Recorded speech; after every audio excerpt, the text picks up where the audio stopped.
안녕하세요. 손세현입니다. 오늘은 2018년형 맥북 프로에 대해서 한번 얘기를 해보려고 하는데요.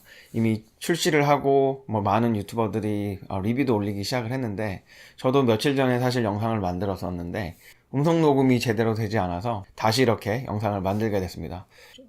먼저 외형적으로는 전혀 바뀐 게 없어요. 그렇기 때문에 외형적인 거는 일단 넘어가도록 하고요. 실제로 가장 많이 바뀐 하드웨어 부분만 짧게 다루도록 하겠습니다.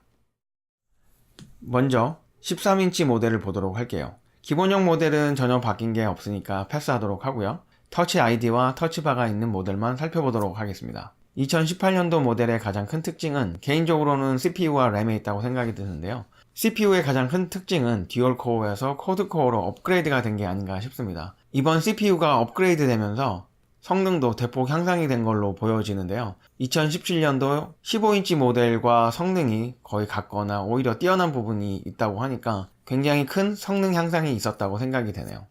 다음으로는 램인데요. 램의 경우에는 8기가까지밖에 선택을 할 수가 없었는데 이번에는 8기가와 16기가를 선택을 할 수 있어서 굉장히 쾌적한 환경에서 맥북 프로 생활을 할 수 있지 않을까 생각이 됩니다.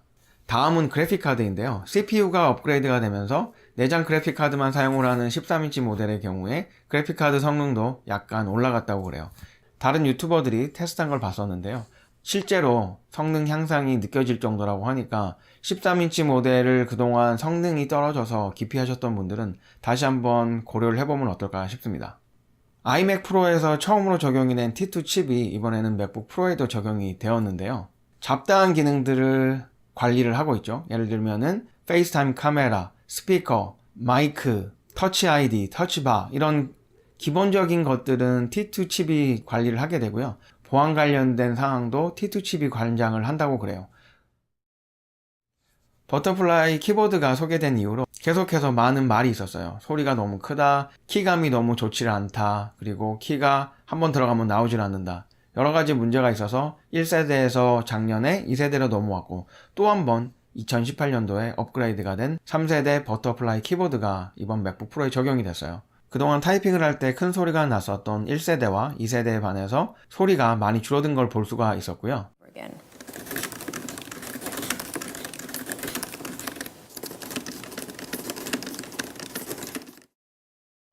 가장 큰 차이점은 애플에서도 사실 말은 하지 않았지만 아이픽스가 컴퓨터를 분해하면서 찾아낸 실리콘 커버이지 않을까 싶어요. 실리콘 커버를 적용함으로써 그동안 문제가 되었었던 이물질이 키보드 사이에 들어가서 키가 눌려지지 않는다거나 눌려졌는데 나오지 않는 문제가 해결이 어느 정도 될 것으로 기대가 되고 있어요. 이전에 1세대와 2세대 키보드를 가지고 계신 분들은 문제가 생기게 되면 애플에서 무상으로 교체를 해주고 있는데요. 워런티 기간과 상관없이 수리가 가능해요. 그런데 수리를 할 때 이번 새로 적용된 3세대 키보드로 교체를 해둘지 참 궁금하네요. 마지막으로는 트루톤 디스플레이에 대해서 잠깐 언급을 하고 넘어가도록 하겠습니다. 트루톤 디스플레이는 아이패드 프로에서 그리고 아이폰에서 볼 수 있는 기능인데요. 주변 환경에 따라서 와이트 밸런스를 자동으로 조절을 해주는 걸 얘기를 하는데요. 일반적인 상황에서는 굉장히 편리할 것 같아요. 너무 밝은 상황 그리고 어두운 상황에서 알아서 와이트 밸런스를 잡아주는 부분은 좋은데 아무래도 사진 작업이나 영상 작업을 할 때 색 보정을 할 때는 이 기능을 잠시 꺼두시는 게 좋을 것 같습니다. 이번에는 15인치 모델에 대해서 한번 얘기를 해보려고 하는데요. 저는 이번에 업그레이드가 굉장히 좋다고 생각이 들어요. 저는 그동안 아이맥과 맥북 프로를 항상 고민을 했었거든요. 아이맥을 사야 하나 맥북 프로를 사야 하나, 그러다가 성능 때문에 아이맥을 샀다가 결국에는 휴대성이 필요해서 맥북 프로도 사는 이런 불상사가 발생을 했는데요. 2018년도 맥북 프로 15인치 고급형이라면 이런 문제를 어느 정도 해결을 할 수 있을 거라는 생각이 들어요. 그 이유는 CPU와 램이 대폭 향상이 됐기 때문인데요. 먼저 쿼드코어에서 6코어 또는 헥사코어로 업그레이드가 됐고요. 램의 경우에도 16기가에서 32기가까지 선택을 할 수 있게 되었습니다. 아쉽게도 그래픽카드의 경우에는 큰 향상이 있다고 생각이 들진 않는데요. 애플에 따르면 최대 30%까지의 성능 향상이 있다고 하는데 작년 모델에서 클락 스피드만 조금 높인 정도라서 실질적으로 얼마나 많은 성능 향상이 있었을까 하는 생각이 들긴 해요. 그렇지만 어느 정도 향상은 있었다고 하니까 없는 것보다는 당연히 낫겠죠. 15인치 모델에서도 역시 트루톤 디스플레이, T2 칩, 그리고 3세대 버터플라이 키보드가 적용이 되었습니다. 제가 오늘 영상을 만드는 진짜 이유는 뭐냐면 제가 17년도 모델을 이미 판매를 했거든요. 그래서 18년도 모델로 업그레이드를 하려고 하는데 옵션이 좀 뭐 나름 다양하잖아요. 15인치 모델로 이미 결정은 하긴 했는데 옵션을 좀 고민 중이에요. 그래서 제가 선택을 한 두 가지 모델을 보여드릴 테니까 그 두 가지 모델을 보고 이게 좋겠다 아니면 다른 게 좋겠다라고 댓글을 통해서 알려주시면 제가 그 댓글을 참고를 해서 주문을 하려고 합니다. 제가 주문을 하려고 하는 두 가지 옵션은 컴퓨터를 보면서 말씀을 드릴게요. 네, 일단 제가 이 두 가지 모델로 압축을 한 상태이거든요. 제가 이 모델을 선택을 한 이유는 뭐냐면 데스크탑 성능도 어느 정도 가지고 있어야 되고 휴대성도 있어야 돼서 15.4인치 모델로 선택을 했고요.